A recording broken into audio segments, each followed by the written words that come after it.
बिस्मिल्लाहिर्रहमानिर्रहीम। अस्सलाम वालेकुम व्यूअर्स, आज मैं आपके साथ बहुत ही मज़ेदार यूनिक सी रेसिपी शेयर करने लगी हूँ। अगर आप सब्जियां खा खा के तंग आ गए हैं तो इस वीडियो को आपने स्किप बिल्कुल भी नहीं करना, एंड तक पूरी वॉच कीजिएगा। आज कुछ नया करते हैं तो बिना किसी देरी के जल्दी से हम रेसिपी को स्टार्ट कर लेते हैं। ये मेरे पास पालक है, इसको आपने जग में डाल के पीस लेना है। जितनी देर मैं पालक को पीस लूँ, आपने इसमें थोड़ा सा पानी ऐड करके इसको पीस लें, तो उतनी देर आप मेरे चैनल को जल्दी से सब्सक्राइब कर लें, साथ में बेल आइकन का बटन प्रेस कर लें ताकि इस तरह की मजे मजे की न्यू रेसिपी आप तक पहुंचती रहे। थोड़ा सा पानी डाल के इसको पीस लिया है मैंने, और ये देखें इस तरह आपका पेस्ट होना चाहिए। अब आपने इसमें 2 कप मैदे के ऐड करने, इसको आपने अच्छे से छानना है। 2 कप मैदा और ये 1 कप मैंने गंदम का आटा छान के लिया है। अब 1 टेबल स्पून इसमें नमक ऐड कर दें, 1 टेबल स्पून इसमें चीनी ऐड कर दें, और अब आपने इसमें ये पालक जो हमने पीसी है वो ऐड करनी है। इसको आपने पहले अच्छे से मिक्स कर लेना है ताकि नमक चीनी अच्छे से मिक्स हो जाए। पानी को आपने थोड़ा थोड़ा करके ऐड करना है, ज्यादा पानी एकदम से बिल्कुल मत ऐड कीजिएगा, ये कि थोड़ा थोड़ा पानी ऐड करते जाएं और इसको मिक्स करते जाएं। और फिर इस आटे को आप गूंद लें, जैसे हम रेगुलर घरों में गूंदते हैं वैसे इस आटे को गूंदना है। तो वीडियो को स्किप बिल्कुल भी नहीं करना,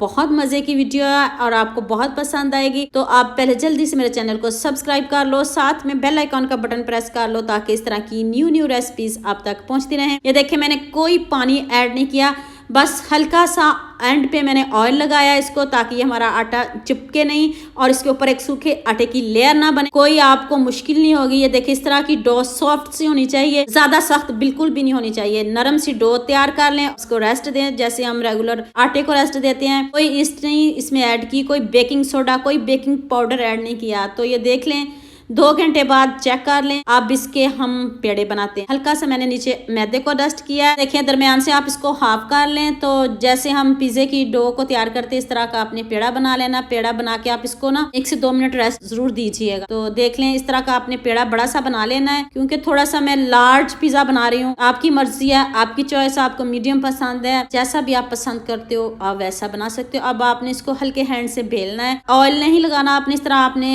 हैंड से इसको बड़ा कर लेना है। मैंने हैंड से इसको बड़ा कर लिया है, नीचे हल्का सा मैदा डस्ट किया और एंड पे मैंने इसको बेलन से हल्का सा प्रेस कर लिया है ताकि ये जल्दी से हमारी रोटी बेल जाए। ये देखें जिस तरह आपने रोटी को बेलना है। अब आप किसी ट्रे में या कोई प्लेट ले लें, इस तरह की ट्रे नहीं है तो आप पैन ले लें, प्लेट ले लें, जो भी आपके पास हो आप उसको ग्रीस कर लें। अच्छे से ग्रीस करिएगा, आपने प्लेट को अच्छे से ग्रीस कर लेना, उसके ऊपर ये रोटी को फैला दें।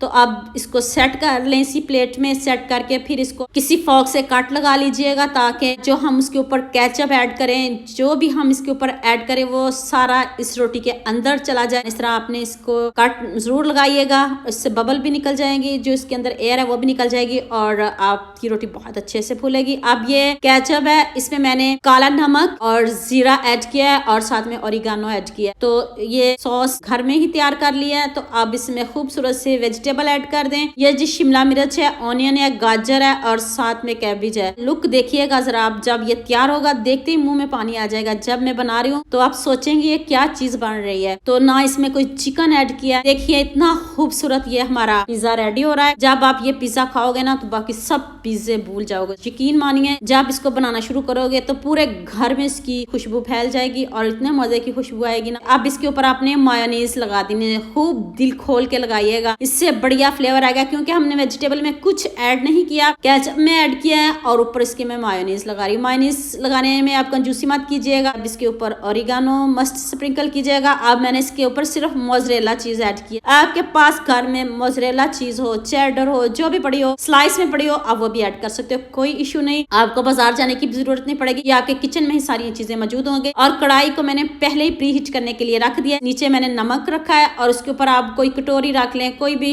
एक्स्ट्रा बर्तन रख लें। अगर स्टैंड नहीं है तो कोई बात नहीं, आपने घबराना बिल्कुल भी नहीं। स्टैंड नहीं है तो कोई बात नहीं, कोई और चीज रख लें, कोई प्लेट रख लें, कोई पुराना सा कटोरी, कोई ईंट वगैरह भी रख सकते हो। उसके ऊपर ये प्लेट रख दीजिएगा और ऊपर से कवर करके ऊपर से टॉवल दे दीजिएगा ताकि इसकी हीट बिल्कुल बाहर ना निकले। इस बात को भी आपने जहन में रखना है, इसकी हीट बाहर बिल्कुल भी नहीं निकलनी चाहिए। हल्की आंच पे मैंने इसको पकाया है और देखिए जी लुक चेक करें, कितना मजे का यम्मी सा हमारा पिज्जा रेडी हो चुका है। वेजिटेबल पिज्जा है, देखते ही मुंह में पानी आ रहा है। सब आपसे पूछेंगे आपने क्या बनाया है और फ्लेवर तो पिज्जे का ही मिलेगा आपको। तो पूछेंगे ज़रूर इसमें क्या ऐड किया है, कैसे बनाया है, आपने ये रेसिपी कहाँ से ली है। मैं अभी आपको इसकी कटिंग करके दिखाती हूँ और बैक से भी दिखाऊंगी कितना क्रिस्पी बना है और ज़रा भी जला नहीं है। और इसकी लेयर वगैरह इसलिए नहीं बनी क्योंकि हम इसमें मायोनीज़ ऐड की है। मुझे दुआ में याद रखिएगा। अल्लाह हाफिज़।